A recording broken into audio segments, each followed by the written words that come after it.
আমার নবী পাক সাল্লাল্লাহু আলাইহি সাল্লাম মদিনার বাজারে গেছেন, ঘুরতে ঘুরতে যে এক জায়গায় হাজির হয়েছেন যেখানে উট বিক্রি হচ্ছে। তৎকালীন সময় উটের বিরাট কিন্তু ভ্যালু, কারণ তৎকালীন সময় যাতায়াতের অন্য কোনো ব্যবস্থা ছিল না। মরুভূমি পাথর এলাকায় উটের সাথে সওয়ারি হতো মানুষ, আর যুদ্ধের জন্য ঘোড়া ছিল। উটের উপরে মানুষ সওয়ারি করত, আর উটের মধ্যে আবার সুরখ লাল উটের সব থেকে ভ্যালু। এক একটা সময় একটা জিনিসের রেওয়াজ থাকে, লাল উটের বিরাট ভ্যালু। আল্লাহর নবী দেখছেন একদল লোক বাইরে থেকে এসেছে মদিনার বাজারে উটের ব্যবসা করতে। তাদের কাছে একটা উট আছে, যে উটটাকে আমার নবীর পছন্দ হয়েছে। জোরে বলুন সুবহানাল্লাহ। হায় হায়, মদিনার ওই উটটা কত সুন্দর, যাকে আমার নবী পছন্দ করেছে। জানেন আমার নবী আমাদেরকে পছন্দ করে কি, কিন্তু মদিনার এই উটটাকে নবী পছন্দ করে। এই জিন্দেগির কিছু দাম নেই। আব্বাস সিদ্দিকী দাদা হুজুরের আওলাদ, এসব কিছু দাম নেই। যদি নবী পছন্দ করে তবে দাম, কারণ নবী যাকে পছন্দ করবে আমার আল্লাহ তাকে পছন্দ করবে। হাই রে উট, তোর কত বড় কপাল। আশরাফুল মখলুকাত, হয়তো মানুষ বলবে মানুষ তো আশরাফুল মখলুকাত, কিন্তু আপনারা কোরআনের ওই আয়াতটা পড়েননি? আল্লাহ কোরআনে বলছে উলাইকা বালহুম আদাল, মানুষ হচ্ছে চতুষ্পদ জন্তুর থেকেও নিকৃষ্ট। ওটা পড়েন, শুধু আশরাফুল মখলুকাত বলছেন, নিকৃষ্টও তো মানুষ। আশরাফুল মখলুকাত কে? যাকে নবী পছন্দ করেছে। জোরে বলুন সুবহানাল্লাহ। তখন সে উটের থেকেও দামি, কিন্তু নবী যদি পছন্দ না করে তাহলে সব থেকে নিকৃষ্ট, উটের থেকেও খারাপ।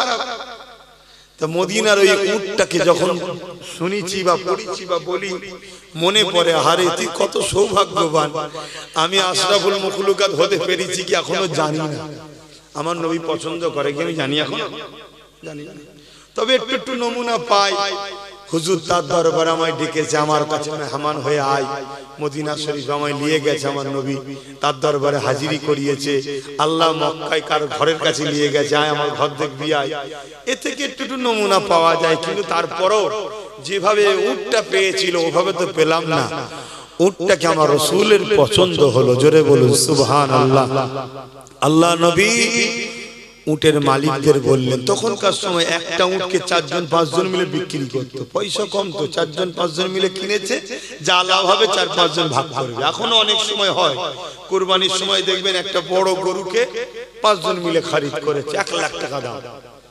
কথা বুঝেছে? 5 কুড়ি সব 20,000 করে দিয়েছে, বিক্রি হলো 1.5 লাখ টাকা। বুঝাবার জন্য বলছি, কুরবানির সময় মানুষ সুন্দর দেখে, পয়সা দেখে না, ওই সুযোগে ধরেন একটু ইনকাম হয়ে যায়। 1.5 লাখ টাকা দাম, তাহলে কি হবে? সবাই 10,000 টাকা করে লাভ পেয়ে গেল।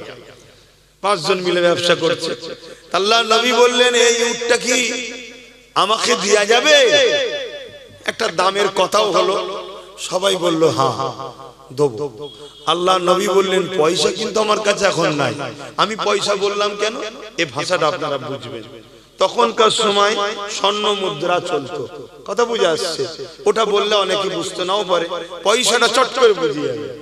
তো পয়সা আমার কাছে এখন নাই, আমি কিন্তু ঘরে গিয়ে পাঠিয়ে দেব।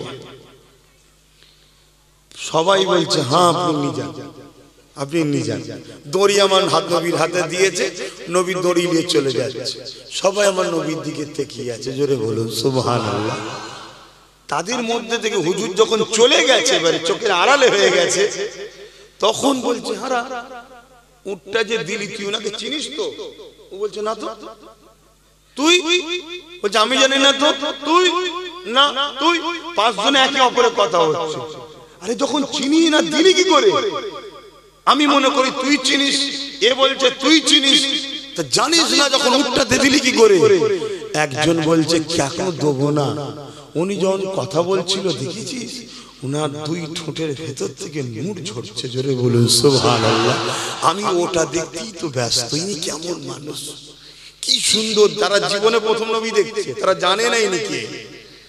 তিনার যে নূর ঝরছে ওইটা দেখেই তো আমি দিওয়ানা হয়ে গেছি। কি পয়সার কথা বলবো, কি চিনি দে দিয়েছি।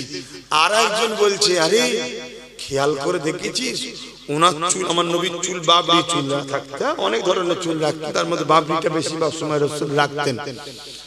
আমার নবী পাশে এই বাবরি চুল হাওয়া লেগে উড়ছিল, তো যখন উড়ছে ওরা বলছে হুজুরের চুলের, উনি যে ওই ব্যক্তিটা যে ওনার চুলের থেকে আলো ঝটাক ওই পাহাড়ে গিয়ে যেমন কোন জিনিস এটা রেখা পড়ে না, এরকম রেখা পড়ছে, ওটা দেখতেই আমি ব্যস্ত ছিলাম। জোরে বলুন সুবহানাল্লাহ। এক একজন এক একটা আমার নবীর মুখের চেহারা তারিফ করছে। 5 জনের যখন তারিফ হয়ে গেছে তখন একজন বলে উঠছে, যা আমাদের উটটা মনে হয় গেল,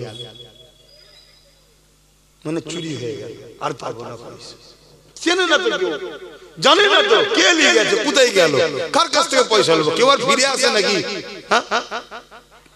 ওই সময় তাঁবুর ভেতর থেকে একজন মহিলা আওয়াজ দিয়েছে, যে মহিলা ছিল ওই গোত্রের সর্দার। আগেকার সময় ব্যবসায়ী যেত, একটা গ্রুপ যেত, তার একজন সর্দার ছিল, সে সর্দারের কন্যা, কোন কোন কিতাবে আছে তার পরিবার, যাই হোক কন্যাটাই ধরছি, কন্যা। সে আওয়াজ দিয়ে বলে যে খবরদার, উট হারিয়ে গেছে বলবে না, উটের পয়সা পাবে না বলবে না, আমি তোমাদেরকে বলছি উট নিয়ে চিন্তা করোনি। তখন এরা 5 জন বলছে, যাক কেউ তো উনাকে চেনে, চিন্তা নেই। তখন ওই মহিলা গিয়েছে বলছে, আরে ওনাকে আমিও চিনি না। জোরে বলুন সুবহানাল্লাহ। তাহলে জিম্মেদার হলেন কেন? বলছে উনার কথাবার্তা, চাল চলন, আখলাক বলছে উনি কখনো প্রতারণাকারী হতে পারে না। জোরে বলুন সুবহানাল্লাহ। তো উনি যদি পয়সা না দেয়, আমি এই কথা চলছে, এমন সময় আমার নবীর এক সাহাবী এসে বলছে, উটের মালিক কারা? তারা বলছে আমরা। কেন, কি হয়েছে? না আমাদের হুজুর উটের পয়সা দিয়ে। কে উনি? বলছে চতুর্দিকে দেখতে পাচ্ছ না খেজুর গাছ, এটা মদিনা শরীফ, উনি হলেন আখিরি নবী মুহাম্মদুর রাসূল। জোরে বলুন সুবহানাল্লাহ। তারা সবাই বলতে লেগেছে পয়সা দিতে লাগবে না, ওনার কাছে আমাদেরকে নিয়ে চলো। তারা আমার নবীর দরবারে এলেন, নবী জিজ্ঞেস করছে, কি গো বাবা, পয়সা তো পাঠিয়েছে, আবার এলে? বলছেন হুজুর পয়সা লাগবে না, আপনার কদমের তলায় একটু আমাদের জায়গা লাগবে। জোরে বলুন সুবহানাল্লাহ। সব ঈমানের কলেমা পড়ে মুসলমান হয়ে গেল। জোরে বলুন। সেই নবী পাককে আবু জেহেলের ছেলে দেখেছে, দিবানা হবে না? হবে না? কথা বলেন। আল্লাহ নবীকে এক ইহুদি ঘরের ছেলে দেখেছিল। আল্লাহ নবী বাজারে গেছে, ওই ইহুদি ছেলেটা বাজারে এসেছে। আমার নবী পাক মানুষের সঙ্গে কথা বলে, আমার নবী পাক একে অপরের সঙ্গে কথা বলে। ওই ইহুদি ঘরের যুবকটা আমার নবী পাককে দেখতে লেগেছে। আমার নবী পাকের কথাবার্তা, ব্যবহার, আখলাক দেখে ওই ইহুদি ঘরের ছেলেটা মনের মধ্যে আমার রাসূলুল্লাহর জন্য মহব্বত, ভালোবাসা এসে গেছে। আমার নবী পাকের আখলাক সে দিবানা হয়ে গেছে। এই যুবকেরা তাই লুকিয়ে লুকিয়ে লুকিয়ে আমার নবী পাক যখনই যেখানে যায়, ওই ইহুদি ঘরের যুবকটা ফলো রাখে, আমার নবী পাককে অনুসরণ করে চলে, আমার নবী পাককে খেয়াল করে।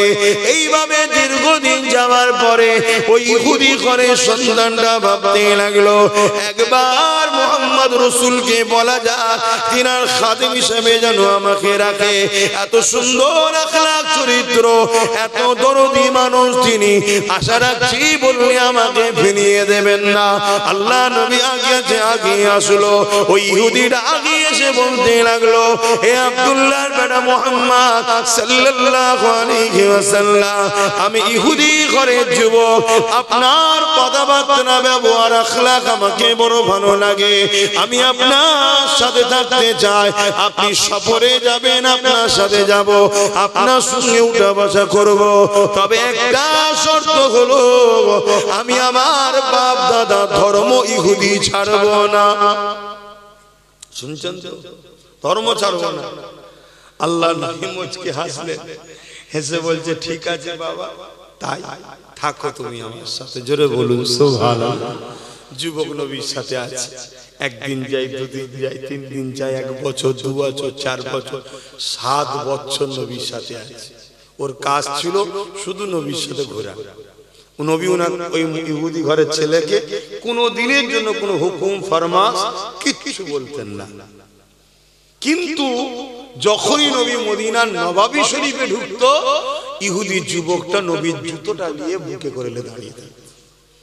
যখন প্রথমবারে হুজুর ঢুকতে গেছে আল্লাহ নবী কাছে, ও তখন দরখাস্ত করেছিল, হুজুর আপনার মতো মানুষের যদি জুতোটা আমি বইতে পারি নিজেকে ধন্য মনে করব, এই কাজ থেকে আপনি আমাকে মাহরুম করবেন না। যে যা বলে আপনি সবার জন্য সব দেন, আপনি বড় দয়ালু, মানে রাহমাতাল লিল আলামিন, কিন্তু সে তো জানে না, সে তার ভাষাই বলছে, তা আপনি আমাকে এই সুযোগটা দেন। আল্লাহ নবী বললেন, ঠিক আছে বাবা, তোমার যখন মনের ইচ্ছা। আহা, তো একদিন হুজুর নবাবী শরীফ থেকে বেরোচ্ছেন, আর ও প্রতিদিন জুতো লাগিয়ে দিত পায়ে, আর দেখছে জুতোটা অন্য সাহাবী দিচ্ছে। আল্লাহ নবী বলে উঠলেন, বাবা সাহাবী রে, তুমি জুতা দিচ্ছ, আমার সেই ইহুদি ঘরের যুবকটা কোথায় গেল? ওই সাহাবীটা বলতে লাগলেন, ইয়া রাসূলুল্লাহ, হাবিবাল্লাহ, সে বড় অসুস্থ, বড় বিমারে, মনে হয় সে আর বাঁচবে না, বড় অসুস্থ, সে বড় কষ্টের মধ্যে রয়েছে, বিছানা সজ্জিত হয়ে গেছে। আল্লাহ নবী কথাটা শোনার সাথে সাথে ওই ইহুদি যুবককে দেখার জন্য নবী আমার ইহুদির বাড়িতে চলে গেল। আল্লাহ নবী ওই জায়গায় চলে যাওয়ার পর ওই ইহুদিটা, আমার ঘরের ছেলেটা, আমার নবী পাককে দেখে উঠে বসে পড়ল। আল্লাহ নবী গিয়ে তার মাথাতে হাত দিলেন, হাত দিবার সাথে সাথে নবী আমার হাতটাকে টেনে নিলেন। টেনে নিবার পরে বলেছিলেন, বাবা ছেলে, যুবক, তুমি আমাকে বড় মহব্বত করো, আমার সাথে তুমি দীর্ঘ 7 বছর করেছো বাবা, বলতে পারবে তোমাকে আমি কোনো দিনের জন্য কোনো ফরমাস, কোনো কাজ, কোনো কথা বলেছি যেটা করো? কোনো দিনের জন্য বলেছি? যুবক বলছে না।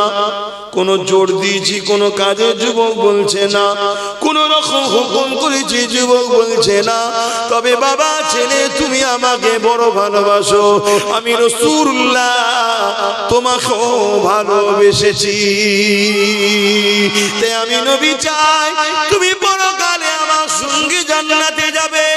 তবে বাবা আল্লাহর নিজাম তো পাল্টানো যাবে না বাবা, আমি রাসূলুল্লাহ বলি, আজকে দিনে তুমি একটা কথা শুধু দিল থেকে একবার বলে দাও, আমি নবী জামিনদার হয়ে যাচ্ছি, কবর থেকে নিয়ে জান্নাত পর্যন্ত নিয়ে যাবার জন্য আমি রাসূলুল্লাহ তোমার দায়িত্ব নিয়ে নিলাম। কি কথা বলতে হবে? একবার দিল থেকে বলো, লা ইলাহা ইল্লাল্লাহ মুহাম্মাদুর রাসূলুল্লাহ, আল্লাহ ছাড়া কোনো ইলাহা নাই, আমি মুহাম্মদ আল্লাহর প্রেরিত রাসূল, এটাকে তুমি মেনে নাও। ইহুদি যুবকটা আমার নবীকে একবার দেখে আর বাপের মুখের দিকে তাকায়। কেন? বাপ ছিল তৎকালীন সময় ইহুদি ধর্মের একজন বড় আলেম পণ্ডিত মানুষ ছিল, তাই বাপের মুখের দিকে তাকাতে লেগেছে। আব্বা কি বলবে? ওই সময় বাপ বলতে লেগেছে, এ বাবা ছেলে, বাপের মুখের দিকে কি তাকাচ্ছি? জিনার মহব্বতে 7 বছর কাটিয়ে দিয়েছি, তিনি যা বলছে জলদি করে পড়েলে, কেননা আমি আমার ইলম দ্বারা দেখতে লেগেছি ইনি হলেন আখিরি নবী মুহাম্মদ সাল্লাল্লাহু আলাইহি ওয়াসাল্লাম। ছেলেটা কলেমা পড়তে লেগেছে, লা ইলাহা ইল্লাল্লাহু মুহাম্মাদুর রাসূলুল্লাহ সাল্লাল্লাহু আলাইহি ওয়াসাল্লাম। সঙ্গে সঙ্গে ইন্তেকাল হয়ে গেল। ইন্না লিল্লাহি ওয়া ইন্না ইলাইহি রাজিউন। আল্লাহ নবী সাহাবাদের বললেন, গোসল দাও, আমি নবী এই ছেলেটার জানাজা করব। জোরে বলুন সুবহানাল্লাহ। নবী ইমামতি করলেন, জানাজা করলেন। হাই রে কপাল, কি কত বড় কপাল বলুন তো, কত বড় কপাল। গৌসুল আজম বড় পীর সাহেবের থেকেও বড় কপাল, খাজা গরিবের নওয়াজের থেকেও বড় কপাল, মুজাদ্দিদ জামান দাদা হুজুরের থেকেও বড় কপাল। কেন? ওই যুবক আর সাধারণ যুবক নাই, এখন তিনি সাহাবী হয়ে গেছে। জোরে বলুন সুবহানাল্লাহ। আর সাহাবীদের সম্মান কত? নবীদের পরে, শুনছেন তো, নবীদের পরে আর সাহাবাদের পরে ওলিয়া উলিয়া গৌস কুতুব সব পর পর তফকা আছে। চিন্তা করে নবীর প্রেমটাকে কোথা নিয়ে গেল বুঝতে পারছেন? হ্যাঁ, শুধু মরণের শেষ সময়ে একবার নবী বললো, একবার বল। তা তোমাদের দিলে যদি সত্যি নবীর প্রেম থাকে, ঠিক সময় হলেও দেখবেন সব পরিবর্তন হয়ে যাবে। এই ভুল বলছি? সব পরিবর্তন হয়ে যাবে। আর নবীর প্রেম যদি না থাকে, আমি যে বলছিলাম না, জিততে গেলে সিনার পাওয়ার, সিনার পাওয়ারটাই হলো দুটো। আমার আব্বা জানেরা, এই মাহফিল হচ্ছে, আসছি, আতে আপনারা অখুশি হলেন নাকি? এবার একটু অখুশি হয়ে গেলেন না? হ্যাঁ, যারা আমার আল্লাহ ও রসুলের নয়, আল্লাহকে সাক্ষী রেখে বলছি, তাদের সঙ্গে সম্পর্ক নাই। সেই যে আমার আব্বা আম্মাও হয়, তাও সম্পর্ক নাই। আপনারা তো অনেক দূরের কথা শুনছেন তো নাকি? হ্যাঁ, কিন্তু আমাদের সব থেকে বড় ক্ষতিকারক হলো মুনাফিক উলামা, যাকে সাররুল উলামা বলে। আজকের সব উলামারা নাই সত্যের পক্ষে, নবীর পক্ষে থাকতো, কোন জালিমের কখনো সাহস হতো না আকবার দিনে ইলাহি লিখতে পারতো। এগুলোকে চিনুন। এই গাদ্দারদের যদি না চিনতে পারে, তাহলে আপনাদের জন্য বিরাট বড় ক্ষতি আগামী দিনে অপেক্ষা করছে। কথা মাথায় শুনছেন? আর আসেন দোয়া চাইবো, তার আগে এই মাহফিলের জন্য যার যা খুশি একটু শরীক হন। দেবেন না? মাহফিলের জন্য ছেলেরা যাচ্ছে, যার যা খুশি। হাত করছে কি কথা? নজরানা বলতে হয়। নজরানা দিয়াও সুন্নাত, নজরানা নিয়াও সুন্নাত। চলো আসো, এদিকে আসো। এই আমাকে দিয়েছেন,